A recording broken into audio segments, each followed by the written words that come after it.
Yeah, everything just took off in September. Oh, sure. Okay, before we start, ladies and gentlemen, I'd just like to ask you all to sign in. We have a sign-in sheet at the back. That's for identification for... We pass it around? For the minutes. Sure. It's on the back table. I know one person signed in. Let's change the light bulb. Okay, She's trying to thank get your you. attention. Is she all All set? right, you ready? You guys ready? Good to go. She's all set, okay. Okay, I'd like to start the meeting with the Pledge of Allegiance. I pledge allegiance to the flag of the United States of America and to the republic for which it stands, one nation, under God, indivisible, with liberty and justice for all. Thank you. Good evening, everyone. We're here this evening, December 6th, to consider two applications. First, we'll have our roll call vote. Freeman Plummer is here. Neil MacGyver Here. is here. Howard Burnham is here. And Patrice Scott is here. All right. We are ready to approve the minutes of October 4th. I would like to make one small correction. On the second page, the word chairperson. I was elected chairman. I don't mind being chairman if we just like to change that. It's one of my pet peeves. We have a chairman and a vice chairman, and we don't need to be, bother somebody with differences. So that's, I entertain a motion to approve the minutes of October 4th. Does anyone have any other? Since I found no discrepancies in the minutes, I would move that they be accepted. Second. Okay, all in favor? Aye. Okay, approved. Freeman and Howard. Thank you. All right, we are ready to move into our public hearing on case number 111-004, special exception, 1206-2011. It's a request for a special exception to convert a single-family dwelling into a two-family dwelling at 31 Warren Street in the single-family residential zone. I'd like to open the public hearing and ask our applicant to come forward. Hi, Hey, and please state your name. Okay. And would you please tell us what your application entails? well, we would like to turn this property into two separate rental units. It has got plenty of parking, off-road parking, off-street parking. And it's kind of designed originally that way that is a two-family home. But in the process of being built, I think the idea was dropped. I don't know for what reason, but now I'd like to go through with it and like to turn it into a two-family unit. Okay, and is this your residence, Mr. Otuku?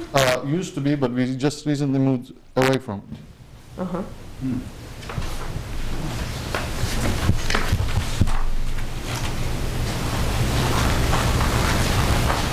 Okay, and how is the unit being used right now? So, as a rental unit? Okay.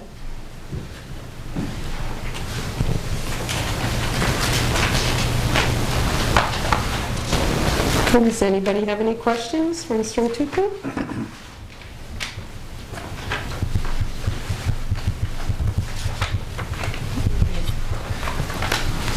Just a second, I'll get to the public, okay? Any members have questions? How long have you owned the house? We purchased the house in 2008. Do you know when it was constructed? 2002.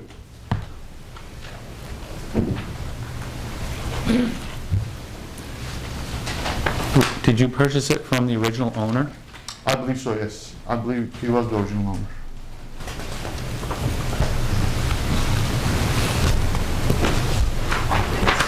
Did he tell you that it could be used as a multifamily unit when you bought it? No, he didn't represented that way, no.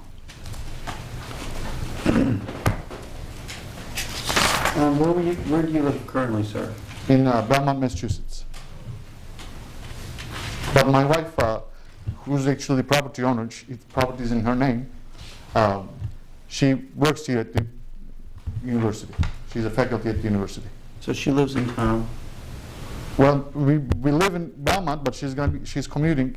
Well, this past semester, since we moved, she's been on sabbatical this semester, so she didn't have to come to work this semester. But she's going to be, after the new spring semester, with starting of spring semester, she'll be commuting from Belmont, Massachusetts to here for work. And as a matter of fact, that was one of our initial thoughts of turning the property into a two-family unit, because we might want to keep one of the units for her, because whenever she cannot come back every other evening or so, she can use one side for her as her residence here. How many people do you have renting there now? 5. Yes. Is that a family? No. 5 college students? Yes. 5 college students? I ask, please, everybody hold your comments until the public. I realize that after I started the Okay. question, but thank you for reminding me. Right, that's okay, everybody will get their chance, okay? The board needs to be able to ask their questions to develop our own fact pattern. I understand. Okay, thank you. I'm sorry, Howard. You can answer my question. Okay, so we have 5 college students there. And were you aware, I mean, you have 5 students renting right now, and this is a single-family home? Were you aware that the zoning ordinance? When I was made aware of it, that's when I started with my application.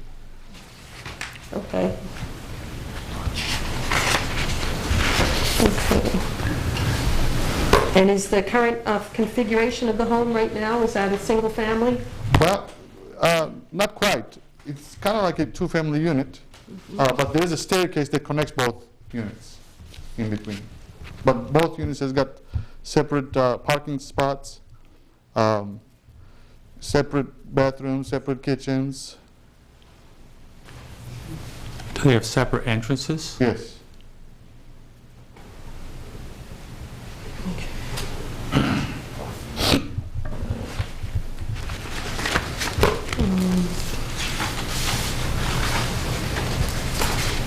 Well, I would assume that, for clarification, you have 3 renting downstairs and 2 up? 3 upstairs, 2 down. Whichever. Okay. And was this configuration when you bought the home, Mr. Otuku, was it? Yes. There were 2 bathrooms, upstairs, downstairs, Right. kitchen? Mhm. And what about entrances? And There were 2 entrances. Mhm. Although I put a walkway in front of the entrance in the back, I put a walkway myself to the driveway. And you and your wife haven't lived there since We just this moved, semester, or? right. We moved away this summer, end of the summer. Okay. Okay, any board members, any more questions? No? Okay, I would like to ask the public, anybody in the public, if they would like to speak against this proposal or ask questions? Can they identify themselves? Pardon? Can they identify? Yes, yes, and when anybody stands to speak, please identify yourself. Yes, sir. My name is Ed Simonis. I live right across the street from the house. And this house has been nothing but a problem in the community ever since it was built. The first year that it was built, it was turned into a fraternity house, and there was a huge number of people living there. We had to live with that for a couple of years. And I see no reason now for any special needs for there to be any more than 3 unrelated people in the building. You haven't given us any reason to believe that there's a special need for you to do this. The community certainly has plenty of housing for all of the college students, so I don't think that's an issue.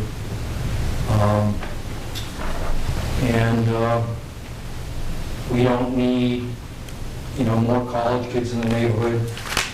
We'd like to keep it a nice community with, we have plenty of kids there, young children, and we'd like to keep it that way. So I'm opposed to both of his requests, actually. Okay, thank you.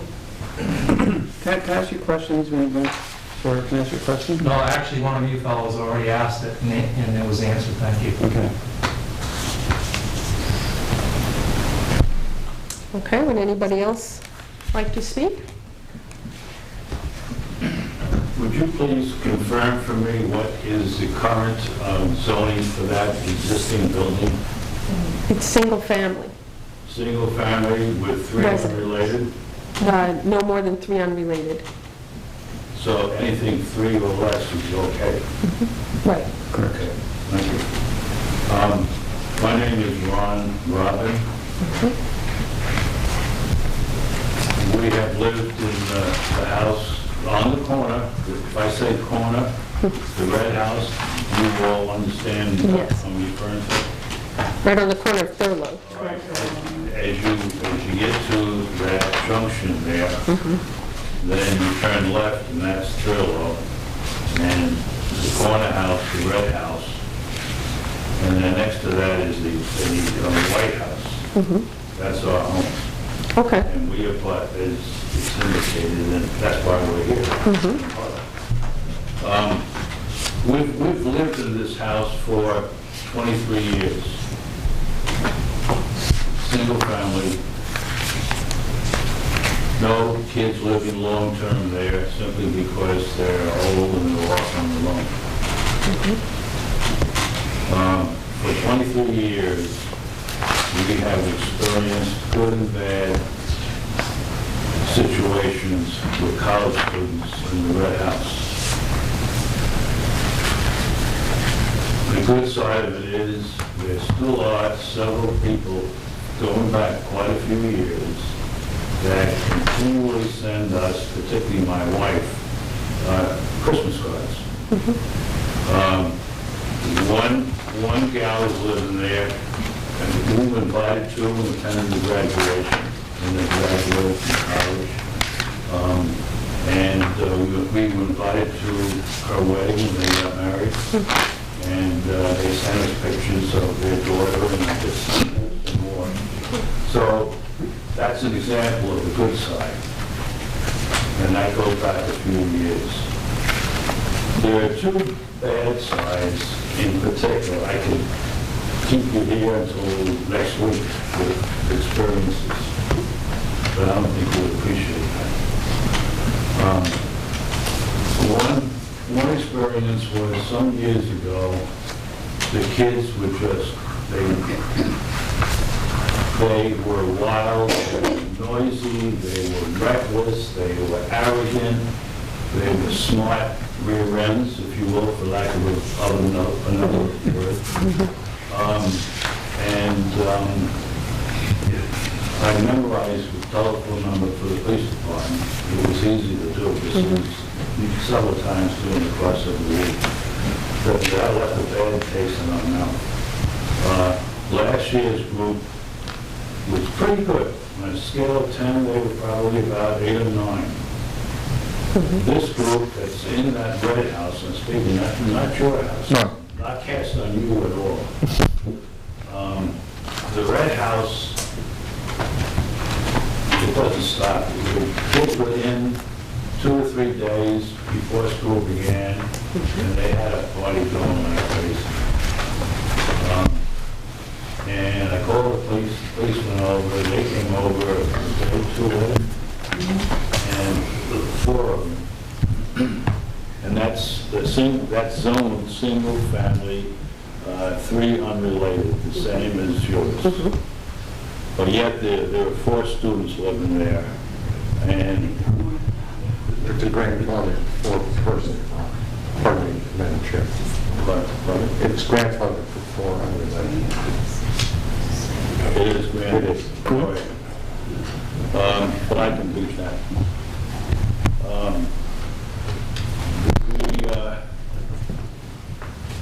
Let's see, to keep order of business. I have 4 there. This past week, for example, going fast forward, they started on Wednesday and Thursday and continued through Saturday with 12 cars. A yellow, a red, a black, and I can't remember all the other colors. Oh, excuse me, and one other color. That's essentially the 4 residents. There were 12 automobiles. Doing the 12 automobiles on overnight stay. Usually around 11 o'clock p.m., the total amount of the mob scene that's going to show up is around that time, and they start dispersing 2, 3 o'clock in the morning. Car slamming, daytime and nighttime gets unbearable at times. Let's see now, I have a couple of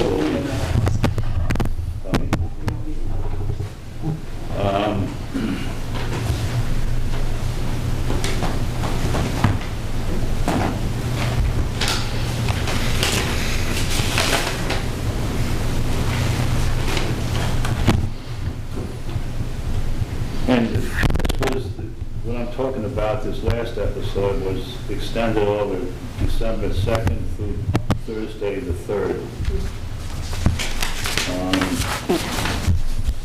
During the course of this 23 years residing there, there's been anywhere from 12 to 35 people, if not more. I mean, we don't go over and count heads and ask them to sign their name and so forth.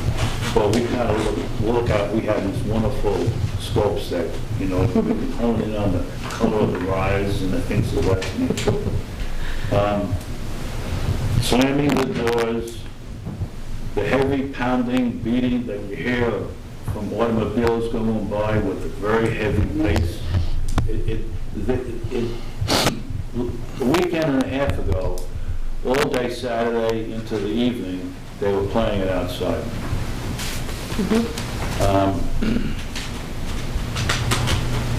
I have endlessly tried to get some sort of support and clarification from the town on numerous occasions until I felt that I was going nowhere fast and I'd be making a fool out of myself, so I ceased. So I've cut down severely the amount of times I call the police. To explain to you the extent of what they can do, what they can rally in the course of an evening or a day and a half. They could have 50 to 60 people there. I've counted it. I don't have the exact number in the date and the time, but easily that. There are certain plays going on. We were away one weekend. We came back, and one of the neighbors came over and said to us, "I see you picked a good weekend to be away." And she continued on in defining what the kids were doing besides making noise. And it included, and I don't know the right words, I'll probably be very sophisticated in describing it. There are a couple groups of girls and boys in the field, which is across the street, as you may know if you're familiar with the area. And we were carrying on, and you can draw your own conclusions. And so this is just a little bit of what we've gone through. It seems to come in spells over the last 23 years. And it ain't fun.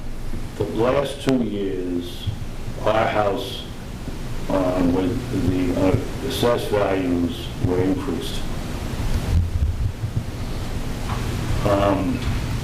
And we love this town. My wife in particular is very active in this town. We have a lot of friends. We put up with a lot of stuff, and we're up to here. I've had many conversations with the Honorable Murphy, otherwise known as Brian. And he offered verbally all sorts of support, condolences, and promises. Not one of which came through.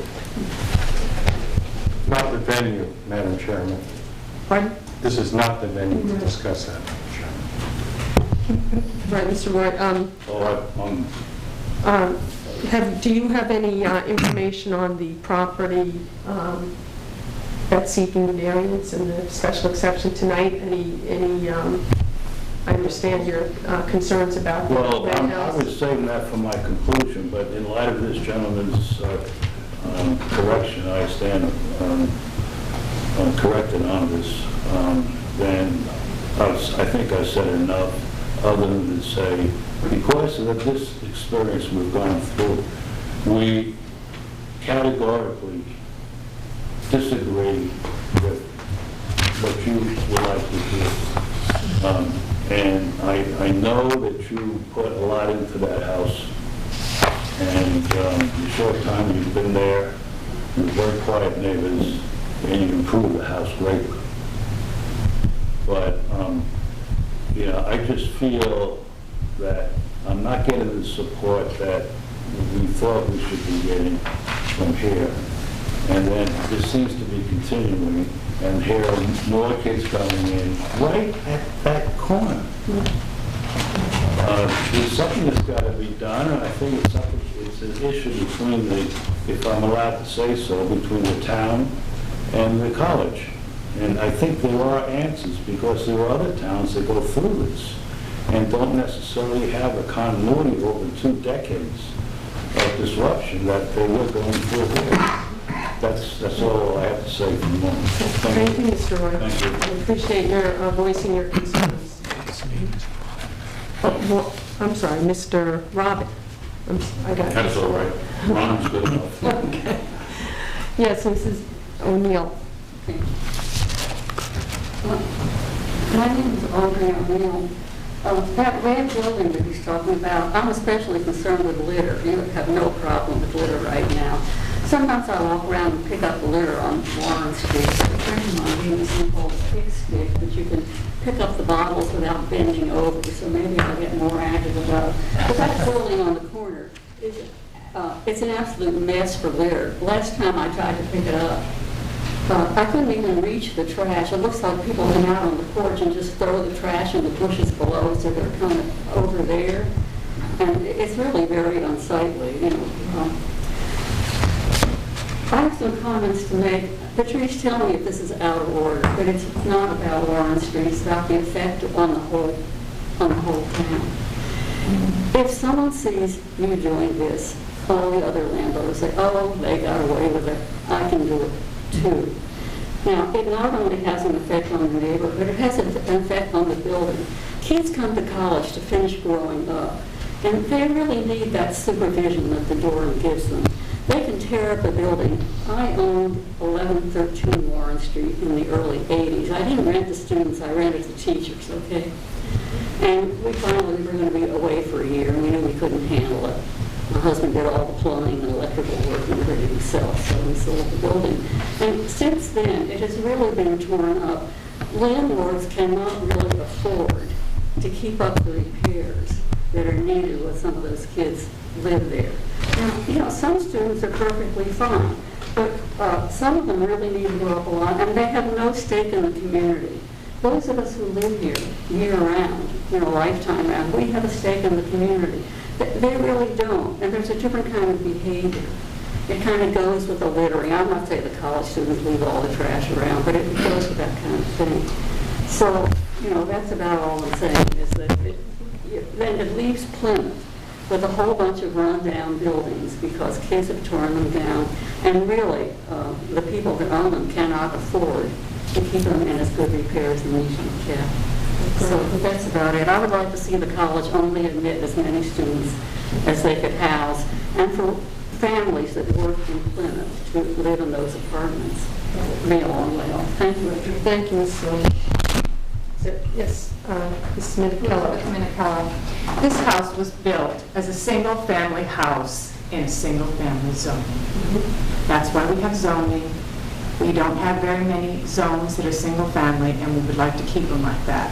When the house was built and it was a single-family, they had college kids in there, and it was too many. And then they were creeping off through the neighborhoods, and then all the neighbors got together. And finally, after a couple of years, the man sold out to this person, who then went ahead and started renting the downstairs.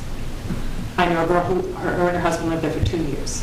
So he has been making money ever since. And he did come to the town initially, when he bought the house, he talked with Brian Murphy.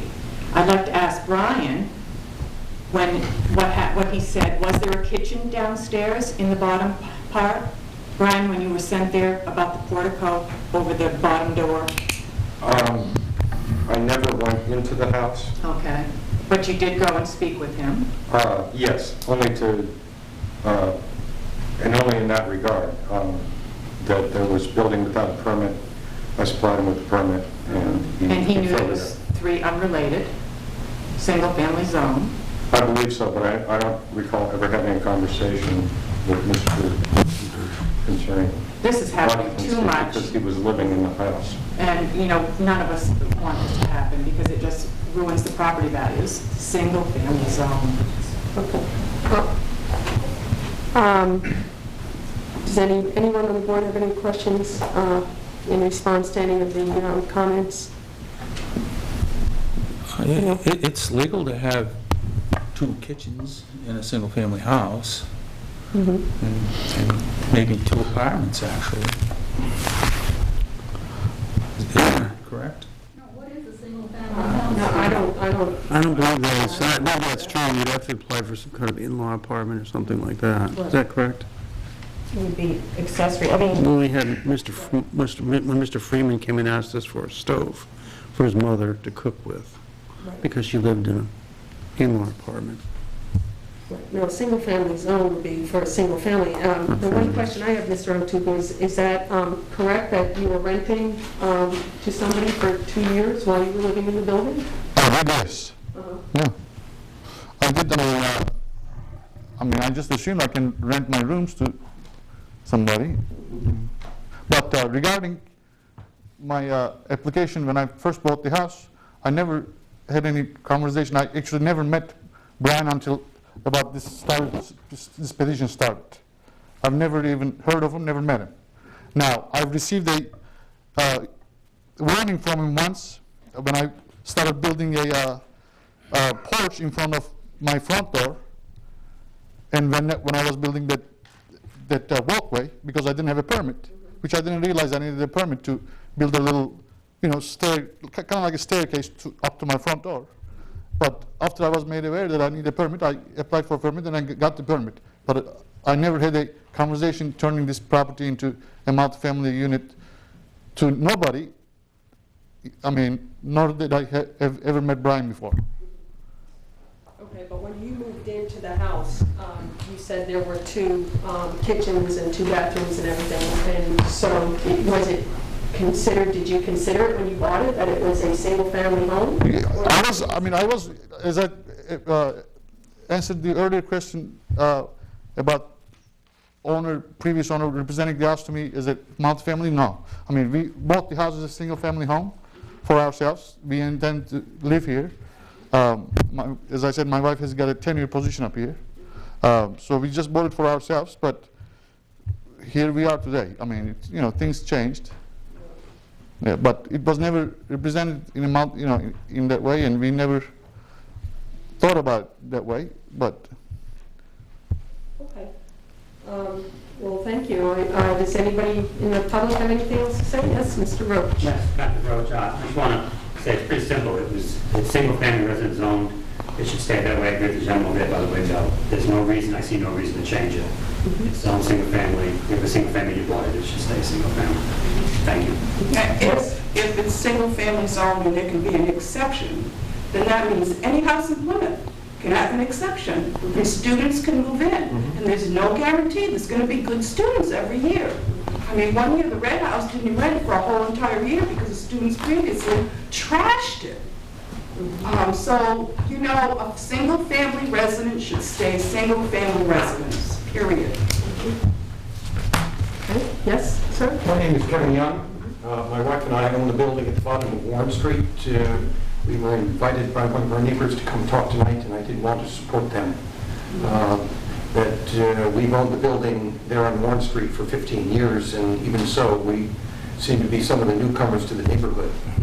Keeping the neighborhood together has been difficult, partly because of the way the street is designed, but partly because of the different types of people that are on the street. And I'm hearing that the neighborhood at this point does want to keep itself together.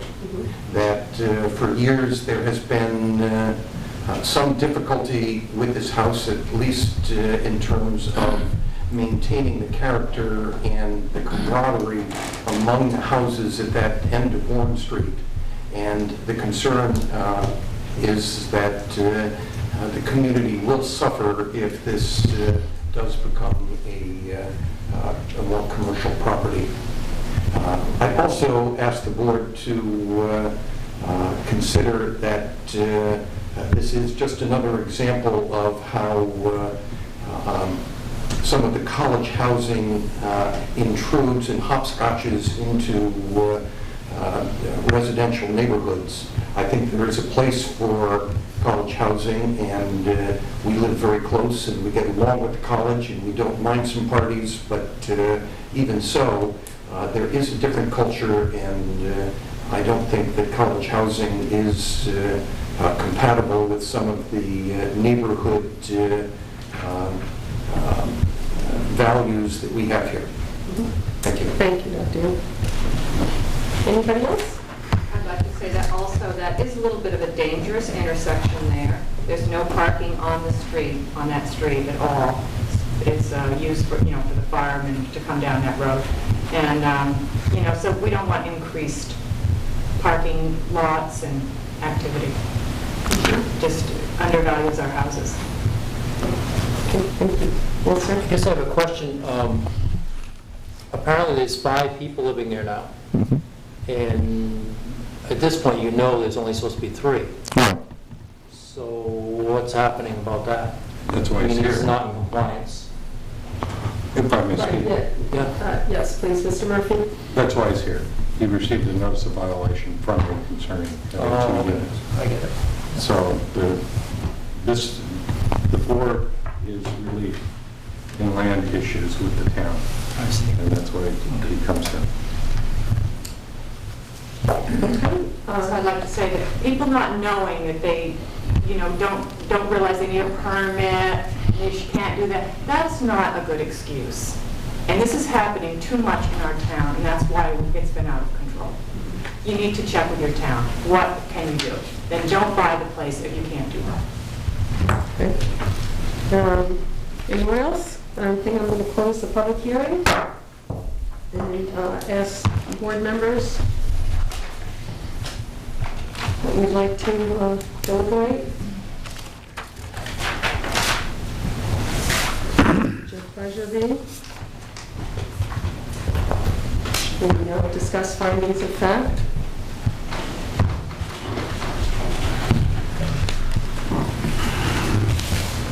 The home's currently single-family and rented to 5 unrelated students. Zone single-family. Currently single-family residents with 5 unrelated students living there.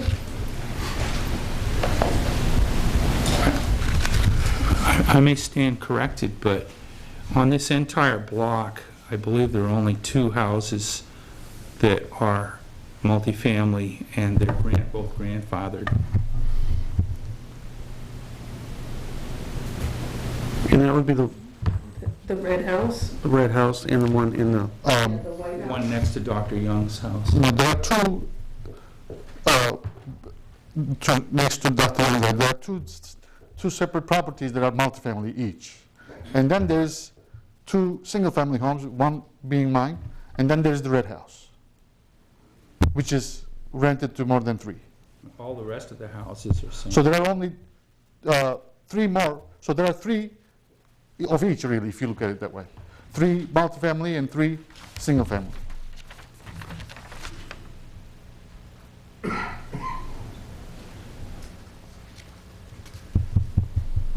only on one side.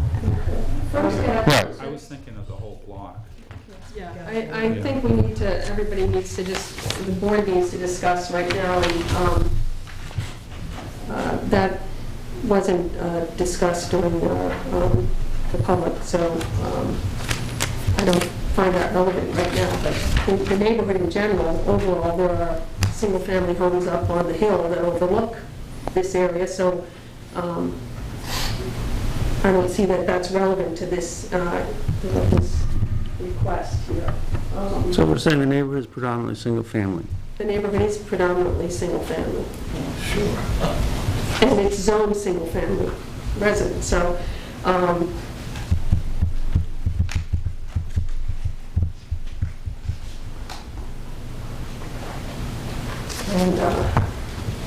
what other facts would you like to put in? I think we need to note the history of previous ownership problems in the neighborhood. I think we also need to note that the current owner bought the house as single-family and rented the basement apartment, as he stated. Current owner. Is that okay? Yep. Madam Chair, I have to object. We have to tread a fine line here. It's substantive that there have been issues in the neighborhood, but you're dealing with this property. So, I mean, I know the purview is wider, but I would caution the board to keep their focus on this property. So findings of fact, we're dealing with this property. I want to caution that. Also, in relation to that, the fact that, and I have to be devil's advocate for the process here and the statute, the fact that Mr. Okutu did have a density violation, if you will, the number of people living there, it's hard to retract it, so to speak, but that has no bearing on this now. The violation occurred, he was notified of it, he is seeking to rectify it by this. So if at all possible, that's got to be put over here. Right. Okay, I appreciate it. I feel that the history, it is a fact, there is a history of problems with the property itself. It's just something that we should note. So you want us to strike that it's currently related to 5 unrelated? You want us to strike out of the minutes that it's currently rented to 5 unrelated students? That has no bearing on this particular issue. Okay. Yeah. That really, it's just like they say in court, please disregard, but that's not what this is about right here, right now.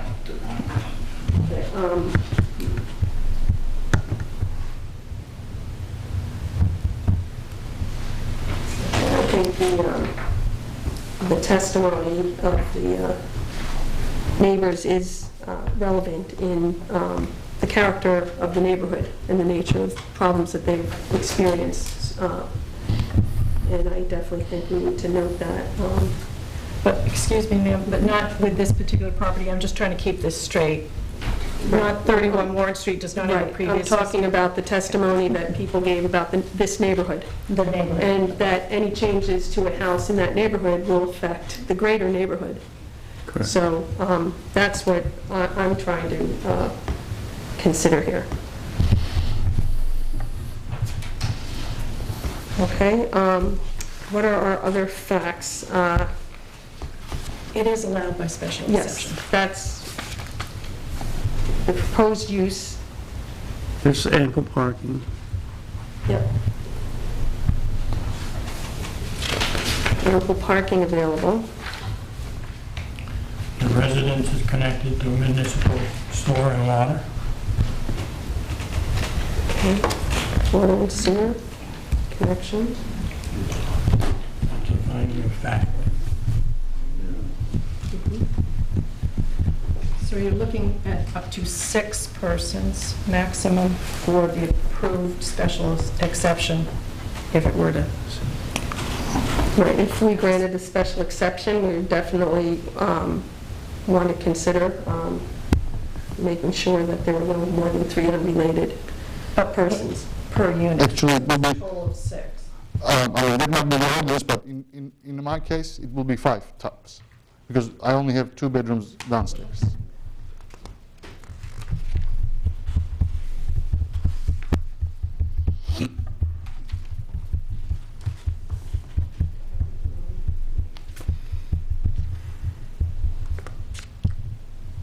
So we have currently single-family residents with 5 unrelated students. History of previous ownership problems in neighborhood. We struck the 5 unrelated students. We struck that. Okay, I thought we struck a different statement. Ample parking is available. So currently it's single-family residence. History of previous ownership problems in the neighborhood. Current owner bought home is single-family. Ample parking available. Water and sewer connection. Does anybody want to add anything else? And then we'll go through our special exception determination. Reese, could I ask you to do me a favor?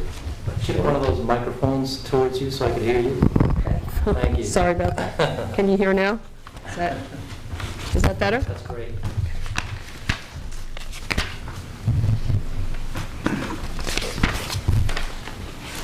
Okay, then you want to go through our list? Number 1, the proposed use shall be only those allowed in this ordinance by special exception. True or false?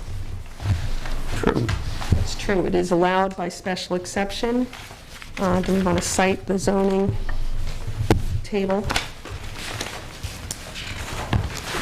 It's Article 3, 304. 304 is it page 15?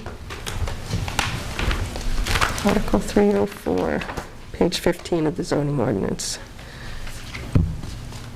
Okay, the specific site is an appropriate location and of adequate size for the use. Actually, Madam Chair, we need 4 votes on each with a rationale. We just had. Oh, okay, I'm sorry. I 2. didn't call for the vote. Proposed use is allowed by special exception? Right. True. True. Okay, number 2, the specific site is an appropriate location and of adequate size for the use.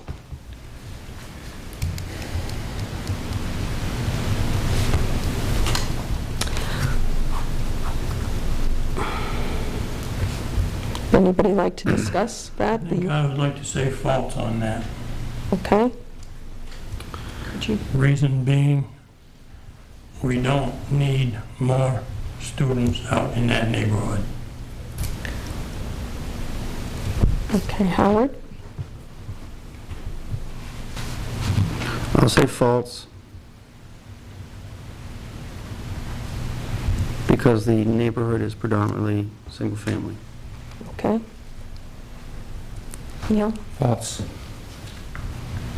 Okay, same rationale? The neighborhood is predominantly single-family. Okay.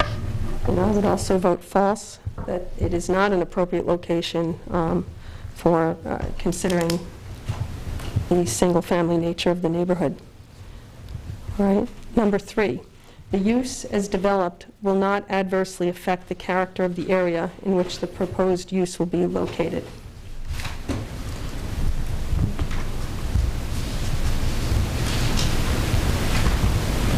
I'll say false. Rationale that it's a single-family neighborhood. Okay, I will go along with that. The same reason. okay. Neil? False. I agree. False, the use will not adversely affect the character of the area. I would have to say the testimony given by respective neighbors and what goes on in that neighborhood, I feel that increasing the density at that juncture and on that road could adversely affect the character of the area. Actually would adversely affect the character of the area. And number 4, there will be no nuisance or serious hazard to vehicles or pedestrians.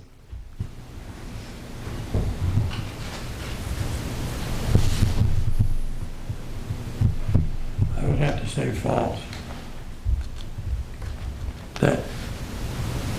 That Warren Street is noted for being a problem for the vehicles. More of the same wouldn't be any good. Okay. Howard? When I say, I'm going to say true. Okay, Howard says true. Neil? I'd say false. Warren Street is a very high traffic area. I think it would increase the likelihood of congestion at that corner. Okay. And I would add I believe that's also false. I've walked Warren Street many times and note the very precarious nature of cars passing and pedestrians. It's already very congested. Okay, number 5, the use will not place excessive or undue burden on town services and facilities.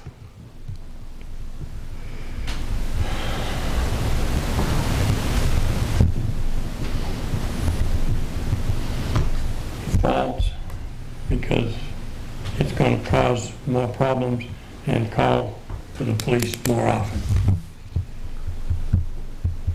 Okay. Howard? I'll say false because it does also, from the testimony of the people present, they've had to call the town services on significant amounts of times. Neil? I say false. It would be an increase in the amount of probably code enforcement. Okay. I would also agree that that would be false, and I think it would adversely impact or increase calls to both police, possibly fire, and the town offices. And number 6, there would be no significant effect resulting from such use upon the public health, safety, and general welfare of the neighborhood in which the use would be located. I'll say false because of the noise and welfare, health and welfare of the neighborhood. I'll say false, given the testimony we've heard this evening. It has been nothing but a problem. False. Okay, I would agree that there would be a significant effect on the neighborhood if we increase the density at that juncture in that road.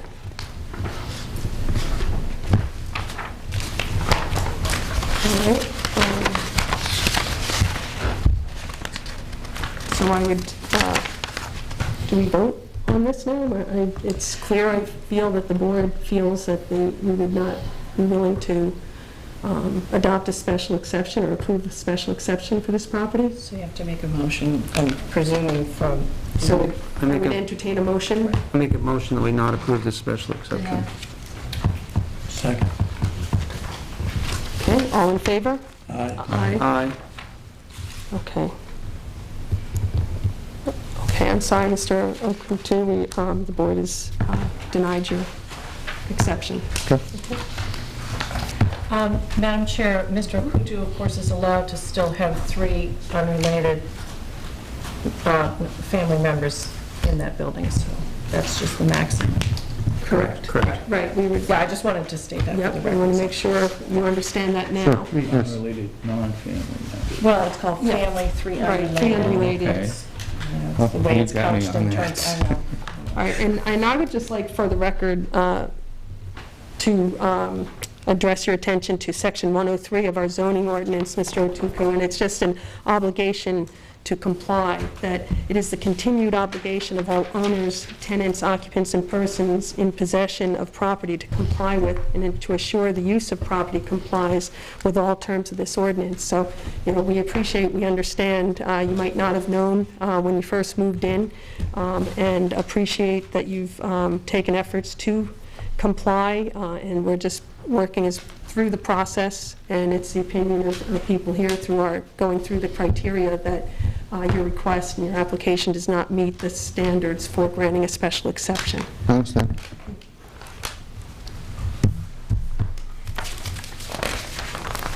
Okay, so now, want to proceed with your second application? Yeah. Okay, so now we will turn our attention to, let's see.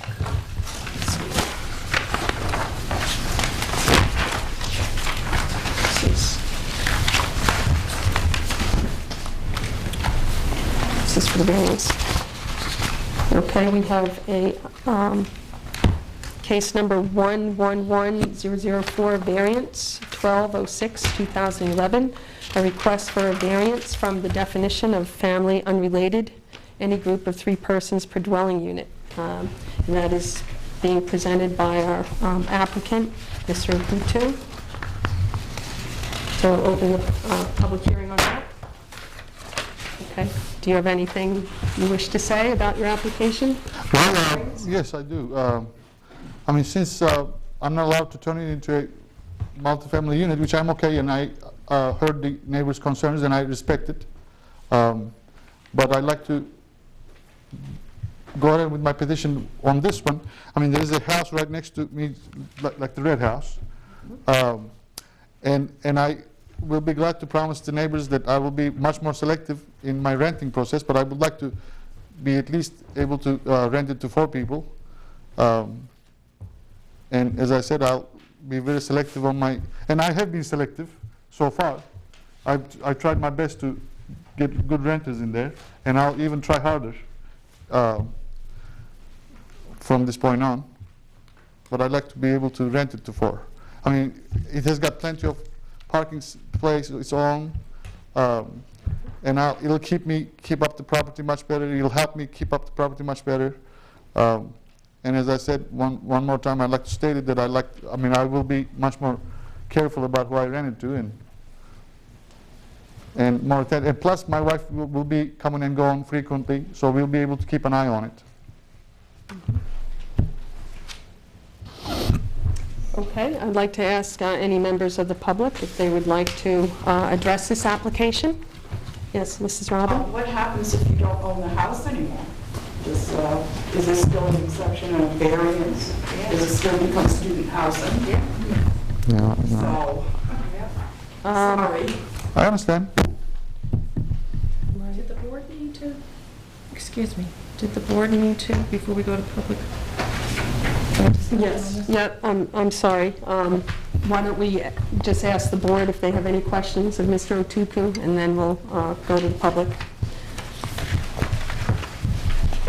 I think that this is a major precedent that it would have to be addressed by the town meeting. Mm-hmm. It would have to be voted on by the voters.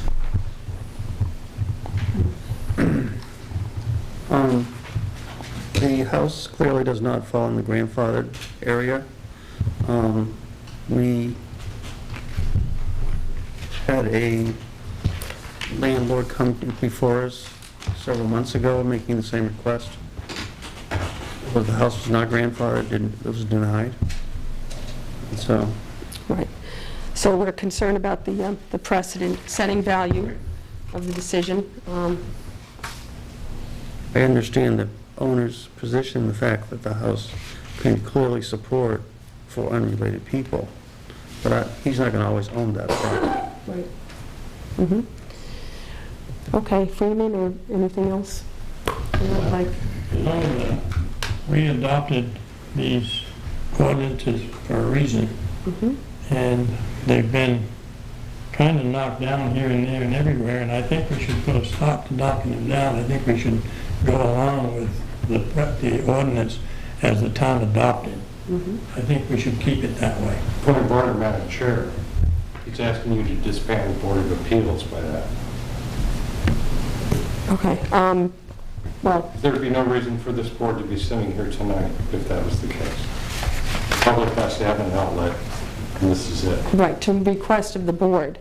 Each of the requests need to be looked at in its own light, Right, without regard to precedent, because houses vary from place to place, from neighborhood to neighborhood, and owner to owner. right. Well, there are specific circumstances that need to be considered Absolutely. in every case. But I understand Freeman's statement, and I have to agree that many times our zoning ordinance, the provisions have been overlooked in the past, and I think that's why we have a lot of buildings that are out of whack and residents that may have been converted without anybody knowing it. So we'll just take that under advisement. And I'd ask the public if they have any other statements that they'd like to add. Yes, sir. You could probably answer this best. How did that red house get grandfathered, and how long has it been in that situation? It's been a while since I read the file, but an owner, probably one previous to the current owner, which is a family now, had actually rented it out. This was before the change in the numbers of zoning. You know, we went through two. Originally, there was no cap. Prior to this zoning. Right. Originally, there was no cap, then there was 4, and then subsequently, there were 3 unrelated. And oddly enough, that house had also applied, or members in that house had applied for a special exception to turn it into a 2-family, which was granted, but they didn't follow through in the time allotted, and so they lost that chance. Okay. Thank you. So Mr. this house doesn't, this fellow's house here doesn't really fall into that same category? No, it does not. No. It's a totally separate. Right. Right. So we're back to his house being a single family in a single family neighborhood. Right. Right, without any variance or special exception. So, Mr. Robin, did you want to say something? I just wanted to clarify, from my own knowledge, what, and I realize this is going to the red house, but that has become a subject of discussion. What is the limitation on the number of non-related for that red house? I believe Mr. it's Murphy? 4. As I said, it's been a while since I've read the file, so not shooting from the hip. We know that it's at least 4. Okay, so if it was grandfathered, it That's would... not why we're here tonight. Right, that's the red house, so we're not going to worry about I that. just want to get a clarification, because this was part of the conversation tonight. Right, okay. Anybody else have anything to ask? Yes, Mrs. Mendicello? It doesn't really matter what the houses are around it, because everything, over time has changed. It's now, what is happening now. And it's still a single-family zone, and it's still a single-family. Right. Okay. All right, I'd like to close the, well, Mr. Otuku, would you like to say anything? No. In rebut to anything? Okay, I'll close that hearing and ask the board if we'd like to make some findings of fact. Property's not grandfathered. I'm sorry? Property's not grandfathered. It's not grandfathered.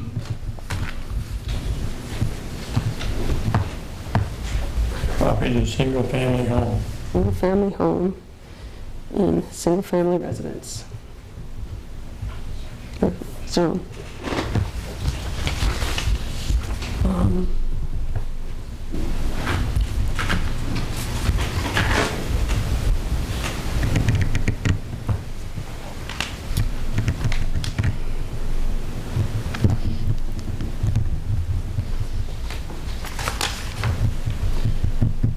Do we want to note there are other grandfathered residents in the neighborhood?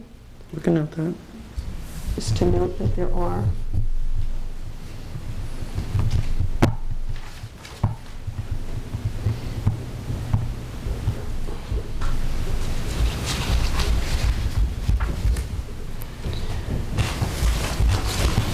Ample parking exists.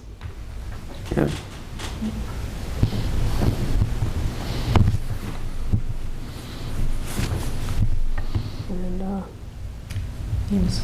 The property is connected to municipal water and sewer available. Okay, well, why don't we go down our list for requirements for a variance. Granting the variance will not diminish the value of surrounding properties. True or false?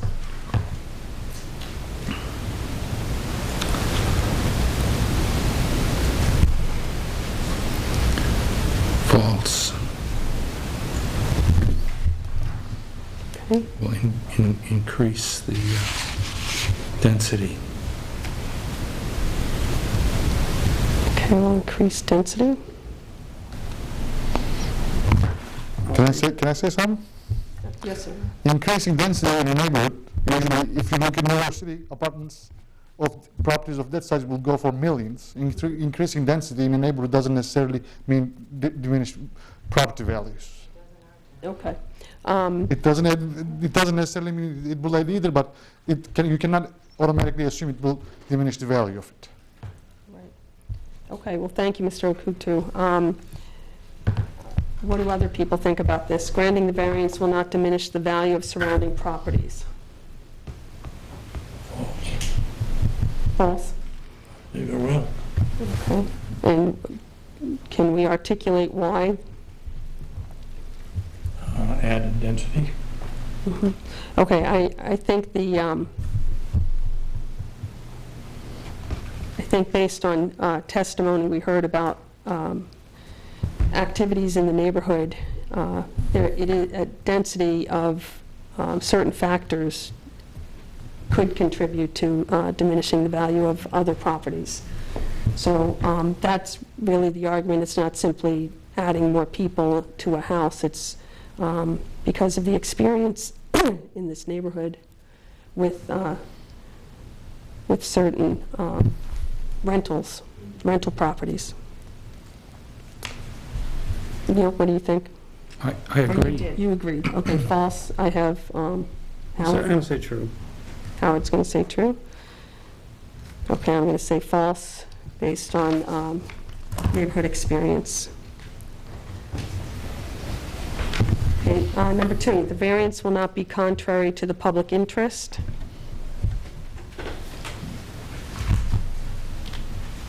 I'm going to say false. The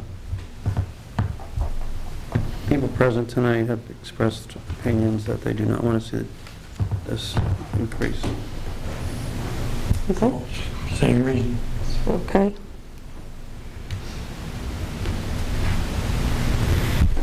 No? False. I will agree with false. Based on, again, history of the neighborhood. Denial of the variance would result in unnecessary hardship to the applicant upon proof that the zoning restriction as applied to the applicant's property interferes with the applicant's reasonable use of the property, considering the unique setting of the property in its environment. Okay, do you believe that's true or false? Unnecessary hardship. I say false because the occupant bought the property as a single-family dwelling. Okay. Freeman? False. Neil, false? False. False. And I agree with false. I believe this property, there's many reasonable uses of this property in the single family. It's a single-family home. I think we have fewer and fewer single-family homes available in this town, tell you the truth. Okay, B, no fair and substantial relationship exists between the general purposes of the zoning ordinance and the specific restriction on the property.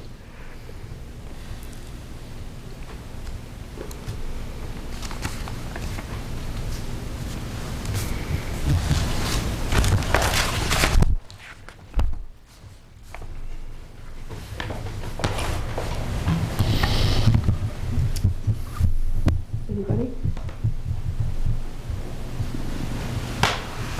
Would you restate that, please? Okay, we're voting on whether we believe no fair and substantial relationship exists between the general purposes of the zoning ordinance and the specific restriction on the property. Meaning that the zoning ordinance isn't targeted at this one property, correct? No, it's meaning that in order to find, if we were to find an unnecessary hardship, we would have to find one of these, that there is no fair and reasonable relationship between the general purposes of the zoning ordinance and the specific restriction on the property. The restriction on the property we're considering is that it's a single-family home and a single-family residence, so. It's false. Yeah, I say false because it's single family. So Right. I would say false, and I would just note that under the authority and purpose of Section 101, the purpose of zoning is clear.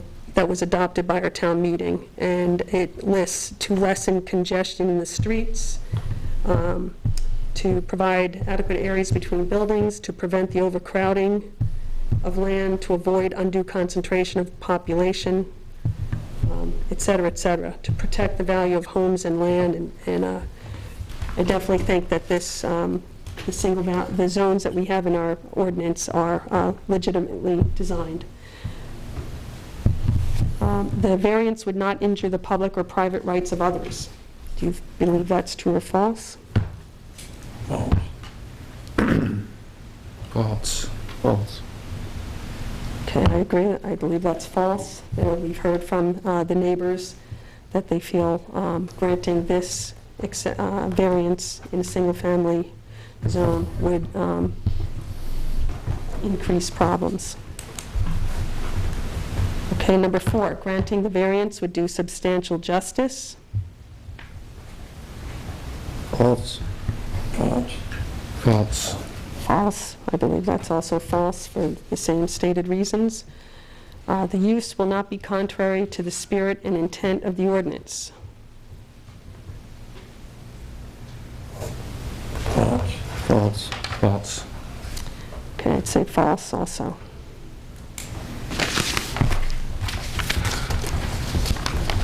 Okay, well, I would entertain a motion. I would move that this application be denied. Second. All in favor? Aye. Aye. Okay. Okay, Mr. Oakley, too? I'm sorry. It's fine. You're- I just believe that, maybe, have you ever gotten a copy of the ordinance? No, You want to get one? okay. Okay, and take a look at it and see,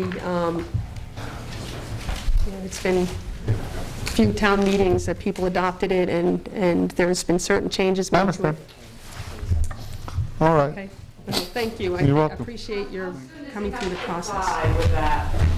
I think that's an issue for Mr. Yeah, I do Murphy. not, Mr. that's, Murphy, yeah, and it's got nothing to do with this, that's a separate issue. yeah, that's, we're just here to do the request, okay? Thank you. Okay.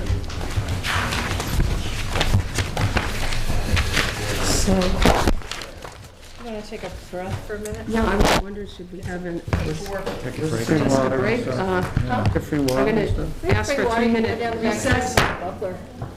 Right down here, or the kitchen, there's some cups and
Okay, thank you. We'll be coming to order to consider our second application of the evening. It's the 578 Tenny Mountain Highway in Plymouth. We have a request for special exception and variance. Madam Chair, these are somewhat interrelated, just for the record, excuse me. One is promulgated on the other, whereas our previous case, it was sort of an either-or situation, just for clarification. Okay, would the applicant like to come forward? What day it is? The crowd cleared. Hello, my name's Clay Richardson. Hi, Mr. Richardson. I am not a resident of Plymouth. Okay. We're asking for this variation to utilize the property for a three-unit housing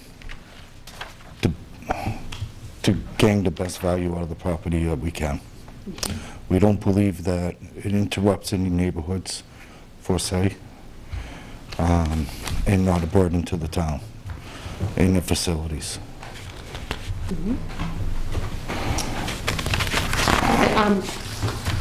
Mr. Richardson, could I ask what is the purpose of the property?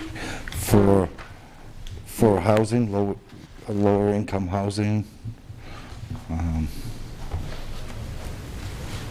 possible student or Oh, you mean affordable housing?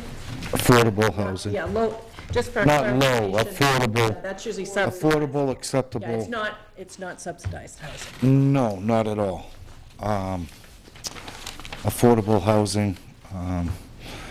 We're trying to get three-bedroom units, so it could be in case of families with different sex children. You would have the availability of, instead of a two-bedroom, a three-bedroom. Okay.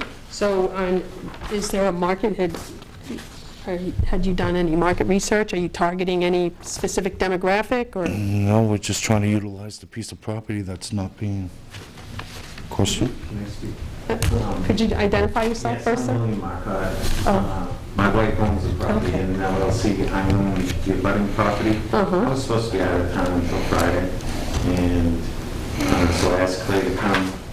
Mr. Richardson is the agent per se, so we've got a lot of folks here. I'm the director of NW Realty. My wife won't. Can you tell me what a budding property is? Granite State Glass is on the left if you're on the highway. I own that. Okay. And we Whitney Anderson's home, Jean's Boutique.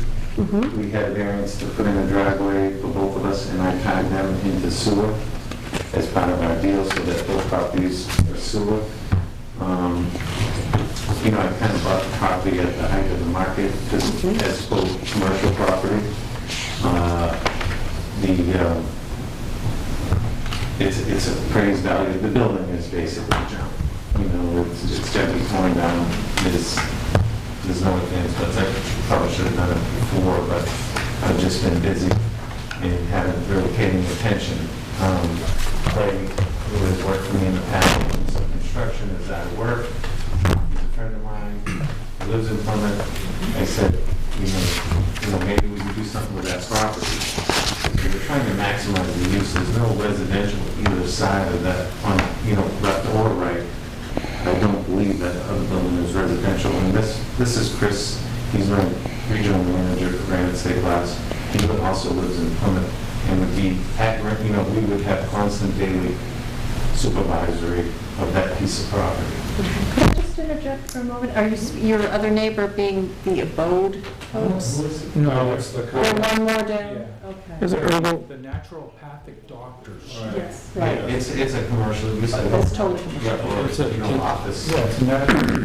Right. And we're also proposing to not have any entrance on the front of this property. It's all going to be from Smith Bridge, which we feel will be, you know, a help as far as, you know, the Tenny Mountain entrance. The property itself, I believe, is, you know, the property setback is a little out of whack. I believe,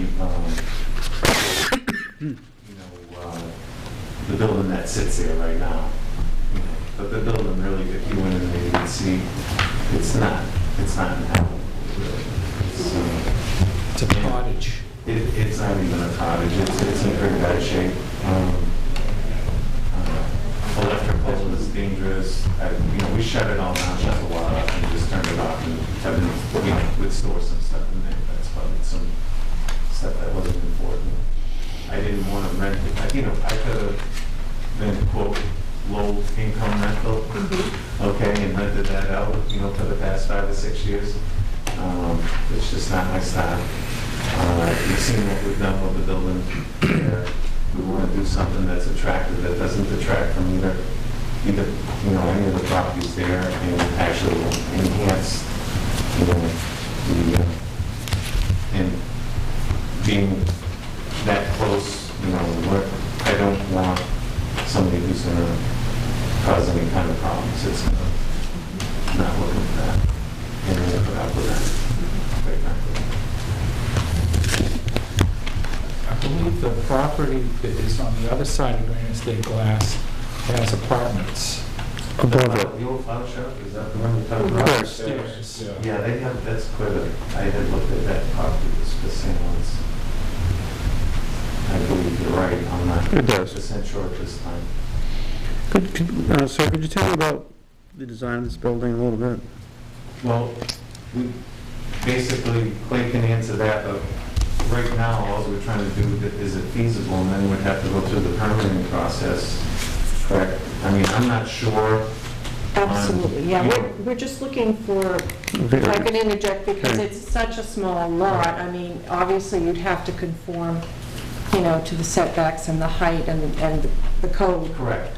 So we're just curious if you had an idea on a particular design. I mean, did you say? A split cape. Split cape, did you say, there was definitely 3 units with a With 3 maximum? bedroom units. 3 each. 3 each. I do have a, Okay. I don't know if you guys have that. We got the little one, but it didn't have much detail, so. I really thought it would be the least amount of impact for parking versus doing a commercial type of building there.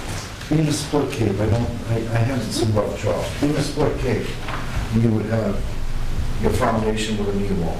So that is your first floor, approximately 5 feet underground, 4 to 5 feet underground. Then your next floor would be your main floor, say if it was a regular cape, and then your upstairs is your cape. And you would have a 12 pitch roof with a shed dormer in the back, and each bedroom would be an A dormer. So it's 3 stories laterally, so to speak, rather than Right. some... Well, kind of looking at it from the front, it would be 2.5, because half the story is No, underground. but the separation is that way. Right, and then the entrance, as you look at that, would be in the actual back of the building, instead of like in a regular split. As you came in through the front, your split would either go down into the basement, up, so forth. You would lose a bedroom by doing that. I was going to put the entrance as a complete separate in the back of the house. So now you get your 3 bedrooms across the front, your dining room, kitchen, living room with the bathroom, laundry room in between. Possibly, depending on how the heat design goes, there might be another jog on the side of the building, which would stay within the setbacks for furnaces. If it's going to be heated with 1 furnace, 2 furnaces, or 3 furnaces, or how the actual heat's going to be set up. There could be, shall we say, a doghouse on the side for the boilers, furnaces. Could you explain the parking, sir? Well, the parking, we were trying to utilize the parking to the fullest. That's just the minimum of the 6 spaces needed for 3 units. But it would continue back for the rest of the lot, whether it be gravel or paved. We weren't going to overseed the lot by 75% of paved driveway, but we wanted to create a larger parking lot in the back for better snow storage, to be able to access in and out without having to back into the street, and provide ample parking for such a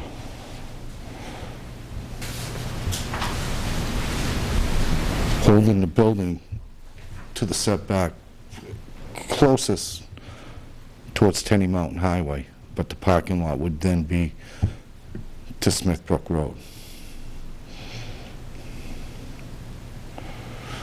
I show 6 spots, but it'll probably end up being at least 12. It'll be You need double 7.5 that. to meet, but you've got plenty of... There's plenty, right, and we'd like to utilize the parking lot to be to the fullest. storage. Snow storage, easy in and out access And try to keep the front of the building as nice as possible. as possible. So even if you had to put a doghouse on the side, you'd still be within the setback, Still would be well within the setbacks. encroaching on the setback. I would be? No, you No, wouldn't. no, there's ample room for a setback on the side, or I just don't know how the heat's going to be set up at this point, or where we can locate it, if it's propane monitors, furnaces. There's no natural gas in the still. Not for a while. There's no river. And so you've done no demographics, you have no idea who would be interested in renting right there? I just assume that, between teachers, students, college, that there would be, maybe you can tell me, maybe I shouldn't be doing this. I'm going by assumption, to be honest with you, and there's little impact on myself. I'm not a landlord by design. We do have, in some of the other locations that were built stores, up in Conway, we have a house that we rent out. I really don't look to do that. I tend to be my own tenant, but, in this situation, normally I wouldn't want to rent, but with Chris and, Jimmy right there, there's just, I'm not building a brand new building that everybody trashes. Matter of fact, it's going to be, difficult to rent. Well, I'd just be concerned maybe about your glass building next door, if certain clientele moved in. They wouldn't be there very long. I can guarantee you. My son and my daughter went to school in Philly and Boston, and that's the contract I'm going to use. Okay, their parents will be responsible. If it's students, they will sign personally like I had to do for my kids, or they can find someplace else to practice. And I'm just trying to maximize the amount of money that we're paying right now for taxes on that property. It's just, it's a lot of money for something that isn't rentable, obviously. So, and I don't, we're just trying to see, I'm trying to do the least amount of impact for the vehicles. And I think it's a positive that have the vehicles coming from the road, we use the stoplight and everything coming from the back, because I don't want it to interfere with our main business. There's just no way we can put up with that. But it is commercial on both sides. I don't know, what is multi-dwelling zone? Is that like multi-dwelling? I mean, is there a certain? That's a use of, this property is actually, it straddles 2 zones, industrial, commercial development, and agricultural, I think, which is the part that fronts on Smithbridge Road. And I don't know, but I don't really think that's a college student neighborhood. I mean, that would require a vehicle and a long haul out from Party Central or whatever. Right. The rest of the And it's situation not going to be is. Party Central, I'll guarantee you that. That's why, even in our building, I haven't leased out where Mary Dragon was. I've had many people want to go in there for, and there's no way, I'm not going to ruin my building, or, wait, it's got to be the right tenant. And it's not money. It can't affect our business. You don't think it would be a prime spot for a small business? It will, but right now the rents I have done that demographic, but these old malls and what people are charging a square foot,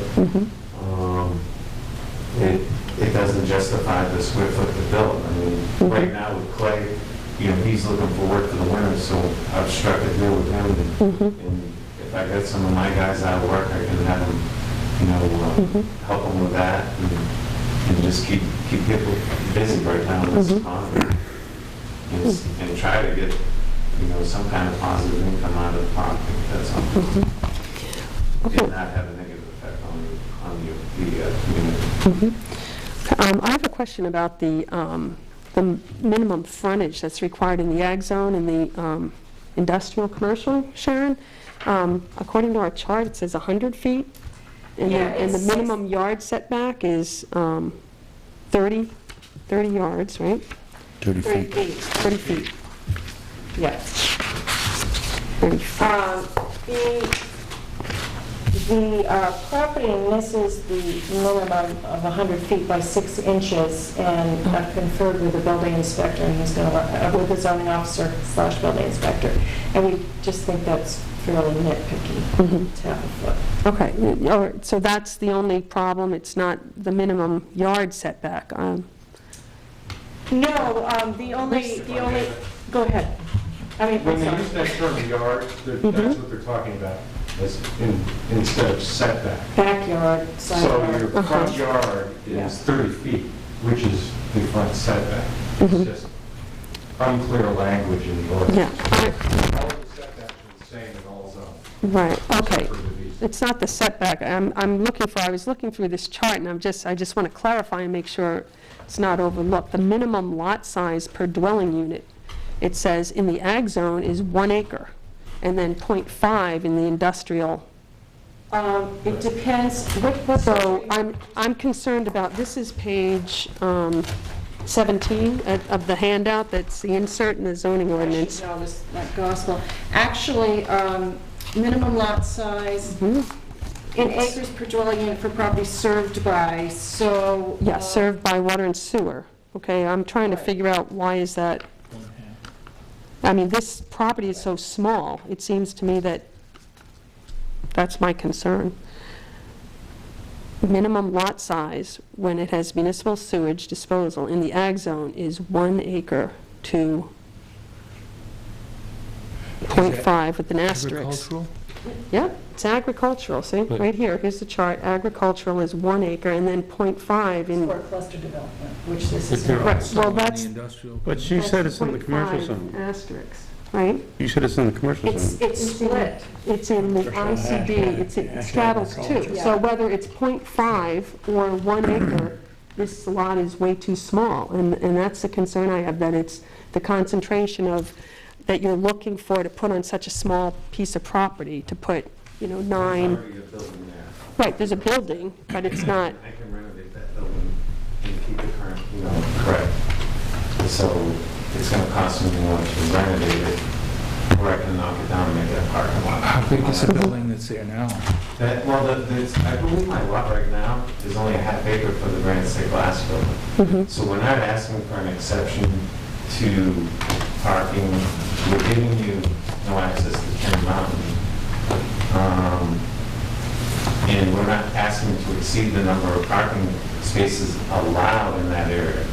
It's like and correct me, I didn't have time to review this whole thing. I just got back very late last night and had a lot of stuff going on, but I think it's like 0.38 acres. which is, you know, it's kind of, you know, when you're looking at a building that's, even if you said it was 30 by, you know, 1,000 square foot print on 20 square feet or. How many square feet is the existing building? In the existing building? Yeah. That's 24 by, and it actually encroaches, if I believe, into the setback area, you know, to the front, because it was existing and it's been there for a long time. So, I mean, I think we're giving. Doesn't it have an L on it? It has it does. It has, the garage, I believe, is totally, very close to being in the, not, you know, in the proper. So you have a non-conforming use? No, it's not non-conforming. It was there a long time ago.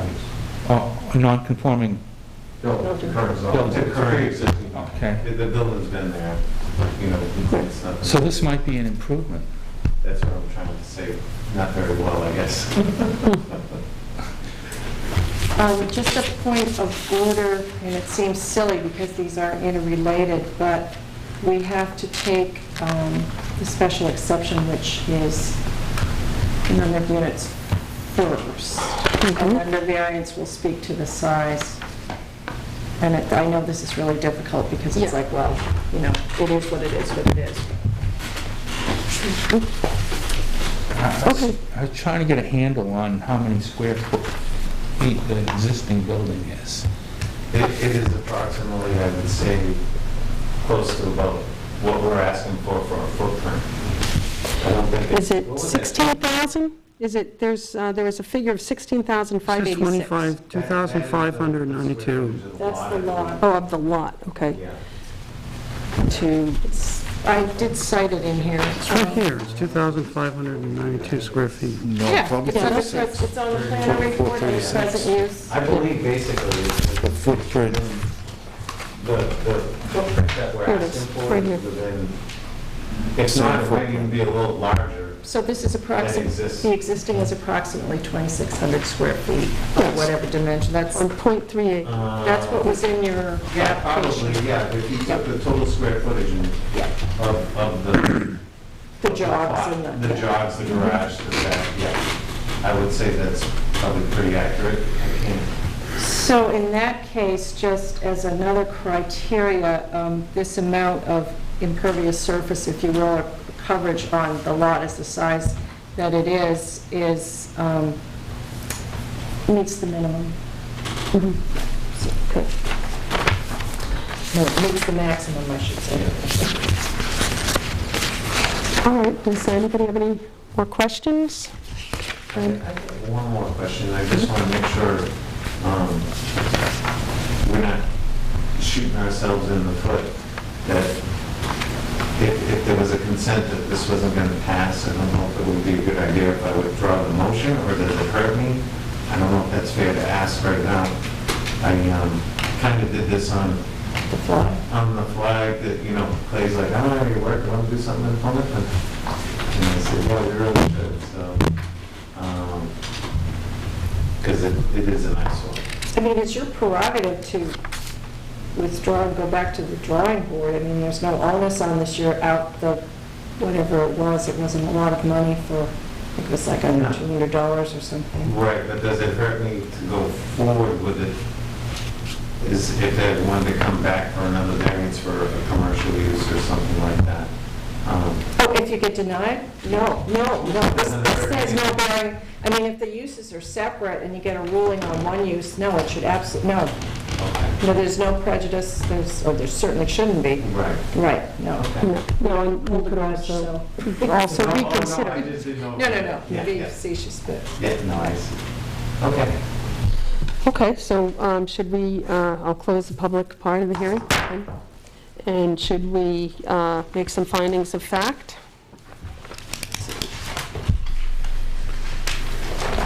Before you start, Madam Chair, I would just like to bring everybody's attention to the planner report, which said that, it's in here somewhere, maybe it's the other one. Planner recommendations. CBA should determine if this approval, being the special exception which starts the ball rolling, CBA should determine if this approval warrants site plan review by the planning board. That's just another step in the process, which is your prerogative. When they get a little more, design criteria going, if approval is granted, if that helps anyone feel more comfortable. Okay. Well, let's see, from our discussion, the square footage for parking is just about 75% threshold for the two zones, so it's close. So it's sufficient parking. And that will be addressed by not having any additional pavement, because it's about impervious surface, it's about water and drainage. Could the applicant pave this if he used Impervious pavement? pervious surface? Okay. Okay, is that something you're asking for, pervious? Yes. Let me just speak to that if I could. They are very slightly over in terms of the actual math on the 75% because of the lot. So, and pervious pavement is great. You know, it has to be maintained properly. So I just want to make sure that everybody realizes it's not as much of a drainage problem issue as it is just meeting the 75% criteria in the book. That's all.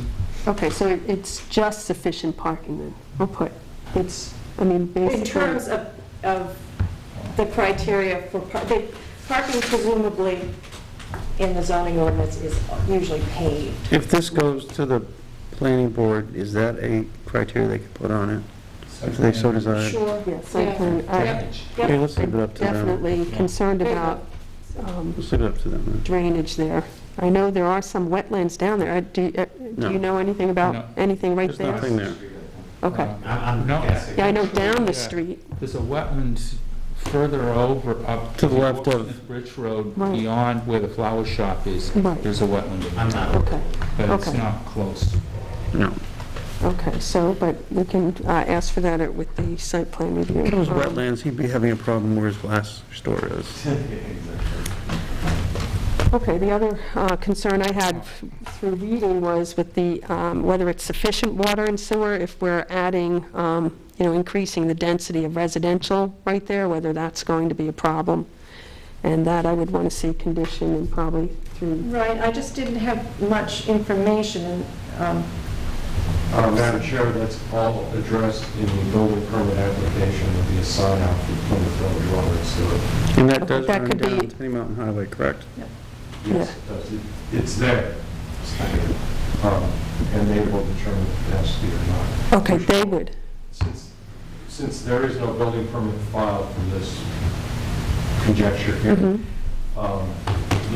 it's entirely possible that they'd say, no, we're out of capacity. Right. You can only have two.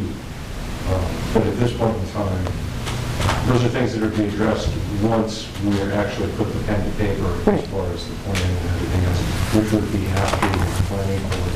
Well, the drawing should be developed at that point in time for Okay. the way in on. All right, well, that concern can be... Very last Right. bit of puzzle for that. Okay. In conversation, though, I have spoken with the administrator, and they have reserved quite a bit for residential use. Okay. Things that are smaller than the Plymouth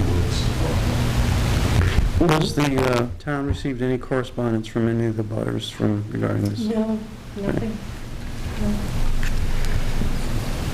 I have a point.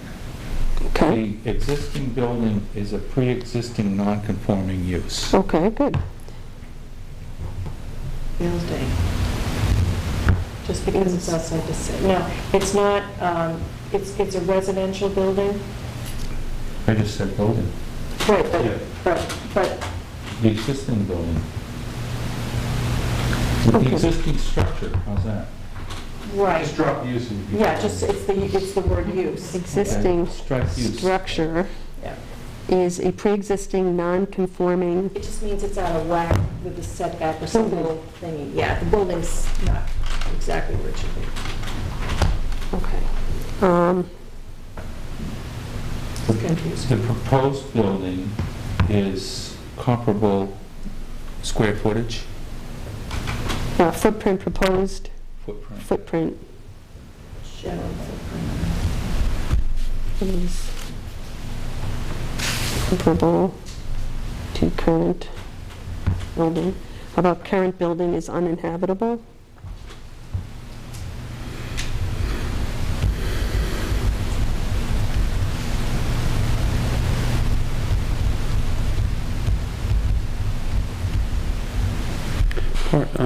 Access will be from the rear of the building. Right. I think that's an improvement. I think it'd be a safety improvement. Right.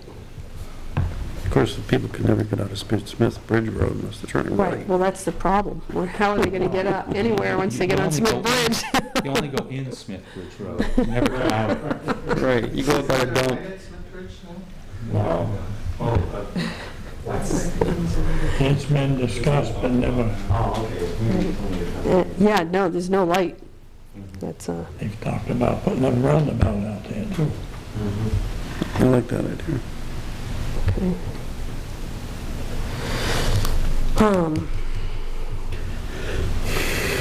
Must be validated, okay.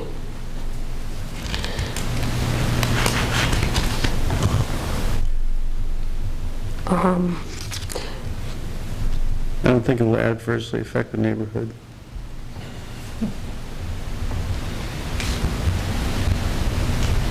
They should have pretty good neighbors. Yeah, personally. Just as long as they follow the people who live in glass houses. Put that in your lease, okay? Or people who live next to glass houses. It's okay, last week. It's gonna be real nice. You don't make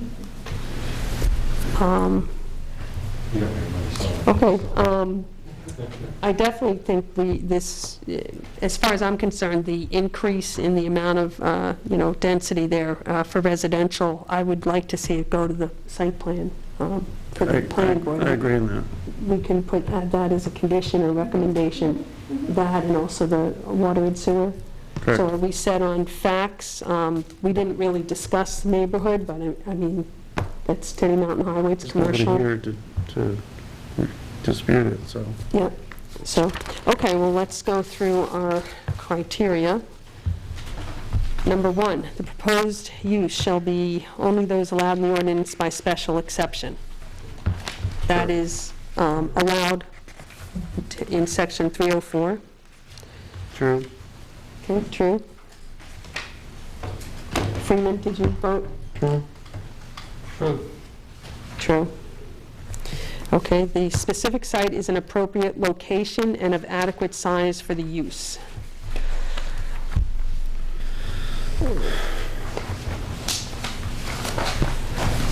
True. I'll say true. True. I'm going to say false for that one. I think Tenny Mountain Highway, I would hope we could have a commercial use, nice small business there, but along with the other businesses. Number 3, the use as developed will not adversely affect the character of the area in which the proposed use will be located. True. True. True. True. Okay, I'm going to say false. I'm concerned about that as a residential building. Number 4, there will be no nuisance or serious hazard to vehicles or pedestrians.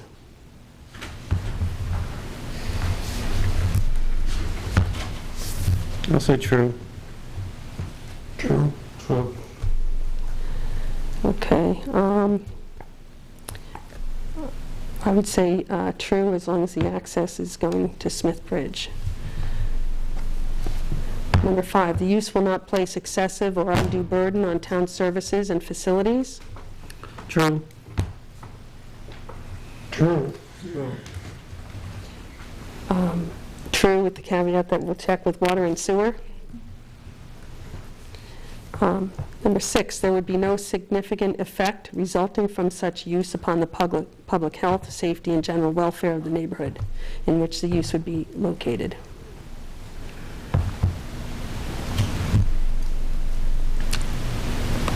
True. True. I'm going to say false, because those people have not experienced college rentals. They still have to be there. Right, I would say false also, for if it's going to be college rentals. Okay, so I would entertain a motion from a board member.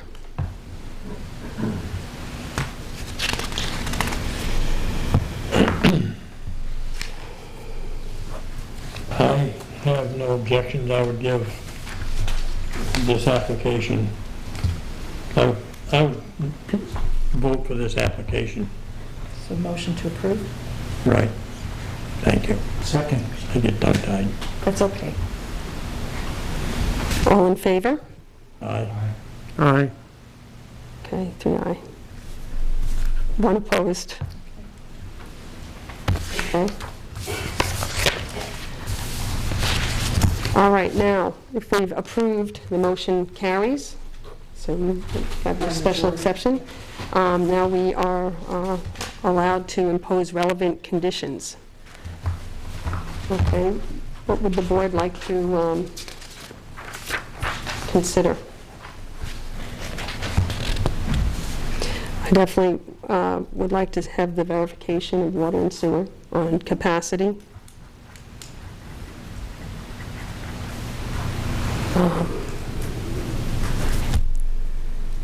Okay, definitely referral to planning board for site plan.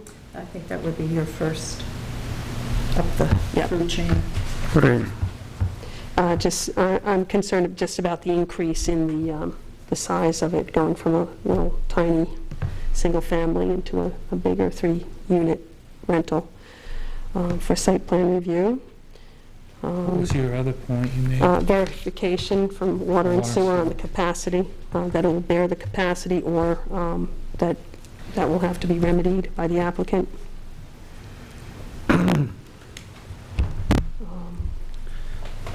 Is there anything else? That trash be not visible from Tenny Mountain Highway. Oh, trash not be visible? Dumpster, Screen dumpster. Screen. Yes. Yes, Screen. Did you? From either road. Right. Did you Or want the to neighbors. speak to, I don't, putting words in your mouth, but pervious pavement I'd like to see, or suggestion? I'd like to suggest that the owner, but if they, I'd like to see the whole thing paved, but with pervious pavement. No parking. Okay, so we should really, should that be referred to the planning board? Yeah, Let yeah. the planning board So deal that's with a that? suggestion. Yes. So we suggest that be included. I would definitely like to see, as a condition, requiring any future enlargement or alteration of the use be accomplished only with in a further approval of the ZBA. You have to come back for any change in Expanded use. Or changing. use or change, period.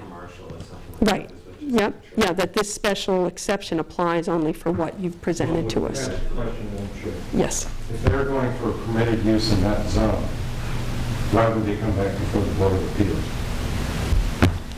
If they allow for permitted use, Permitted use in that zone. Well, they want to change it up to a permitted use in the zone. Say they want to take the first floor and make it a retail area, which is permitted, and there's no laws against mixed use or mixed building.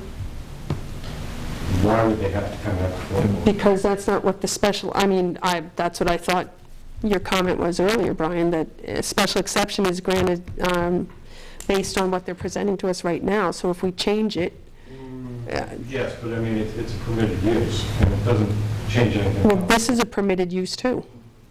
Only with this special exception. Okay, so you're, So, but, I mean, one that would just require a regular building permit. Right. Would require no oversight by the Right. board. You still want them to come back before the ZBA? no, only any enlargement or alteration of the use Use. In other words, something that requires requires our a special review. exception or And variance. the reason that I asked this, if we go back to the last meeting with the Rockland resident, he got so much conflicting information about that he's under the impression that in order for him to change anything at all about that garage, he needs to come back before the ZBA. So I wanted to make it very clear in the ruling, just where this applies. And I think you've done it. Could you reiterate that for me, because I was thinking about other things. We're talking about this special exception approval not expanding. Right, Okay. right, I so just you wanted can't the make like a language right. 6-story rental, Yeah. Right, or another one on the property, within the definition. because this of one use. works. Okay. But when we grant a special exception, that's basically, boilerplate that we can, under the statute, you just request any expansion of your use to come back. And it also just makes people mindful like for someone like our previous applicant, that there are zoning regulations in every town, and whenever you do something, you just need to make sure you're in compliance with the zoning ordinance. And one thing, more thing for you to chew on. Mhm. The very last statement in my certificate of occupancy pretty much says the same thing that you Right, boilerplate. So we're speaking of expansion of use, not change of use. Big difference. Right. Okay, so anything else that we feel needs to be conditioned? I would just, and then just leave it up, any other conditions the planning board feels Definitely. appropriate. Mhm. Yeah, they'll go over the specifics that this board can't. Right, Right, yeah, they handle all the details of that. All right, I think that's, we voted, right? Yep. we put Granted, it- and, Well, the variant, well, this is how, right, you've got the use there. Now, the variance, it seems to me like we granted the special exception. Yeah, to actually do it. Are we going to have another hearing?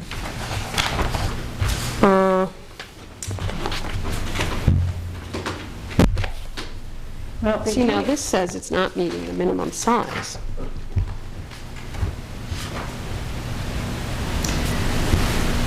Required minimum lot size. Well, there again, from what you've said, and being the planner here, you've asked, and you have to address, take a vote and do the paperwork, do the math right now on the variance, but implicit in this, by sending it to the planning board for site plan review, you're giving a conditional approval. Theoretically, if you give a conditional approval to the second part, which is the size of the lot, then you're asking the planning board to back you up on it. So, because, I mean, unless I'm wrong, unless our zoning officer, but there were two issues at hand here: the use What? and the area, so to speak, which is the variance. Right. Okay, the use has been, Okay, so we can go ahead, the area, which is the variance, although we're not supposed to say area anymore, speaking to the size of the lot. Let me just give you an example here. If the sewer and water is adequate, or that's addressed one way or another, with increased capacity or whatever, we won't even go there, and the design can fit within all the parameters of the setbacks and the height and, you know, the actual physical configuration of doing that. The only issue you're dealing with here in terms of real-world stuff on the variance is the fact that the math doesn't support it. I mean, you don't have adverse topography, you've got your parking. Okay, there's enough room for parking,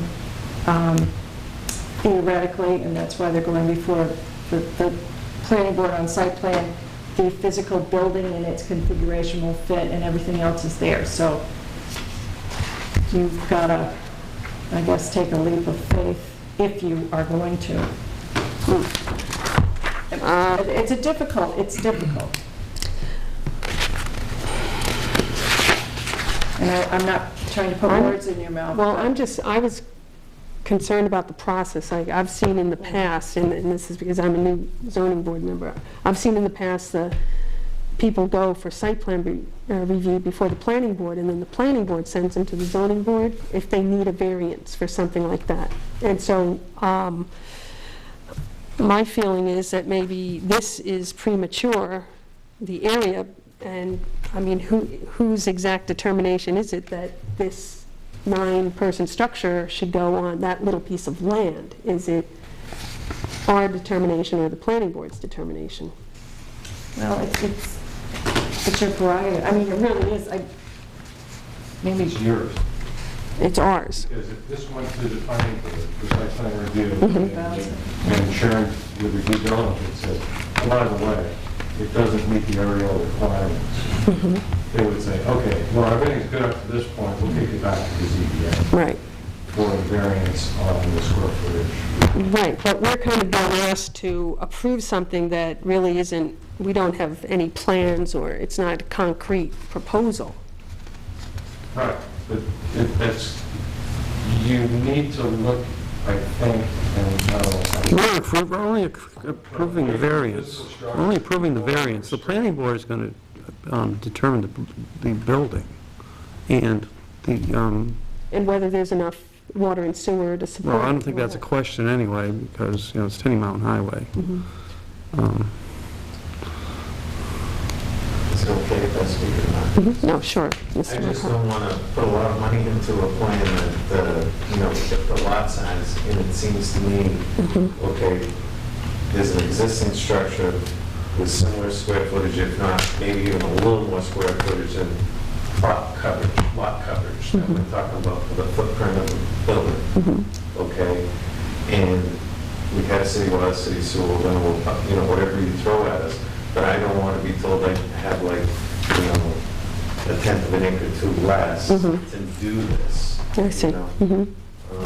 It's, and also, if maybe I'm wrong, but I would think my 75% lot coverage is going to be 75% of 0.38 acres instead of 0.5 acres. So that, Right. you know, so I, Right, see, that's what I'm concerned about. I'm concerned about that the lot is .38. yeah, but it meets all the criteria for the parking and everything. So Right, but it doesn't meet the criteria of of our chart that says we need an acre to half an acre for, that's what I'm concerned about. In a brand new situation, I would agree, but I don't know what my options are with that building that's right there, so that's just a go up. I don't know, I haven't explored that. We were just kind of, you know, you're concerned about looking commercial. I think the front of that building is going to look like office space. You know, I want it to be attractive. You know, I don't want it to be, you know, I don't think we've done anything, you know, with the buildings and stuff that we've done recently to show that we're going to do anything about that. But I guess if I had a half acre, which is the requirement, and it's really not as much property that I think this is it's quite a bit of land there. I mean, if you look at it, if you think about it, you know, for 3/8 of an acre and for the required parking. But I don't want to go through all the expense if I don't know I'm not going to, is that unreasonable? I don't know, because I'm not a developer. Yeah, okay, well, let's see, do we have our, work through the variance. The thing with the variance is you need a finding of hardship. Which would be the building lot existed with the building on it. Variance criteria, okay. There's a hardship. Okay, well, why don't we go through the variance? That lot, you know, that building's been there for a while. So, Would you like to work through the granting the variance Yes. requirements? Yes. Number one, granting the variance will not diminish the value of surrounding properties. True. True. The variance will not be contrary to the public interest. True. I say false. I'm concerned about putting that many residents in, right in the middle of a commercial area. Denial of the variance would result in unnecessary hardship to the applicant upon proof that A, the zoning restriction is applied to the applicant's property, interferes with the applicant's reasonable use of the property, considering the unique setting of the property and its environment. True. I'm sorry, could we slow down a little bit? I've got to get this for the record. I know, I've just got to transcribe this really quick. Okay, 3A, we had... True. Okay, I say false. I feel that there are commercial uses of that property. A small business, I would think, would be very happy to operate there. B, no fair and substantial relationship exists between the general purposes of the zoning ordinance and the specific restriction on the property. True. True.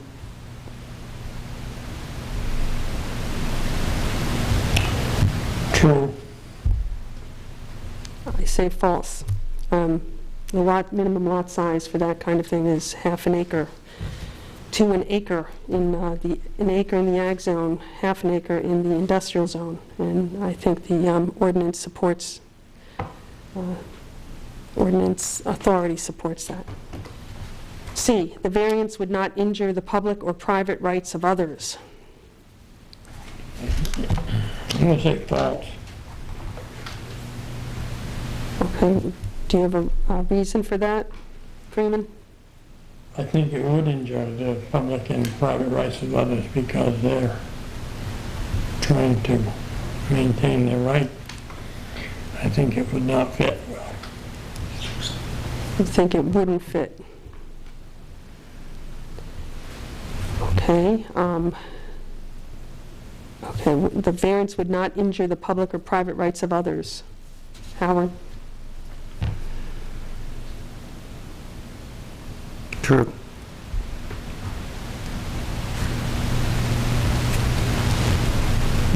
Well, True.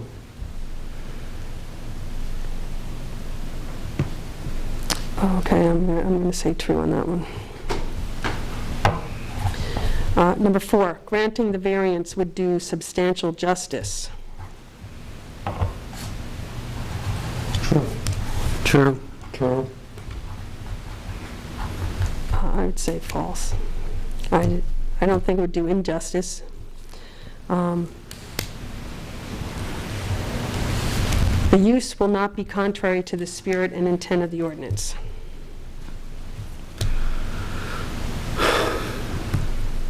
I'll say true. True. True. I say false. I think it's, we're permitting something that the ordinance does not allow. Okay, so now that we've gone through the criteria, would somebody like to make a motion? I move that we approve the variance, the application. Second. Okay, all in favor? Aye. Aye. Aye. Okay, 3 ayes, 1 nay.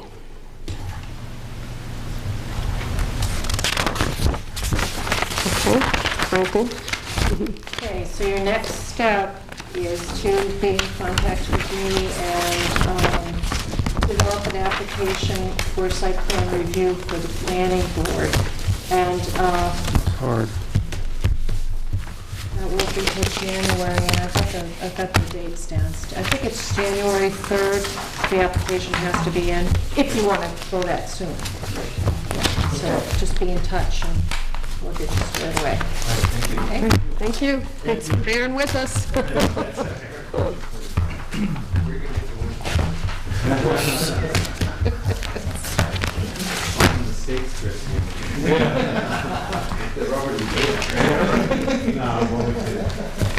All righty then. Thank you, good night. Do you have any other unfinished business? No. Okay. New business. Hold on. Any new business? Where's my agenda? You got it right. Unfinished business. Yeah. No, she said. New business. Communication and other business. Would anybody like to adjourn? I move we adjourn. 9:10. Thank you, Freeman and Howard. I was just going to mention that I attended a 3-day conference in Boston for the International Road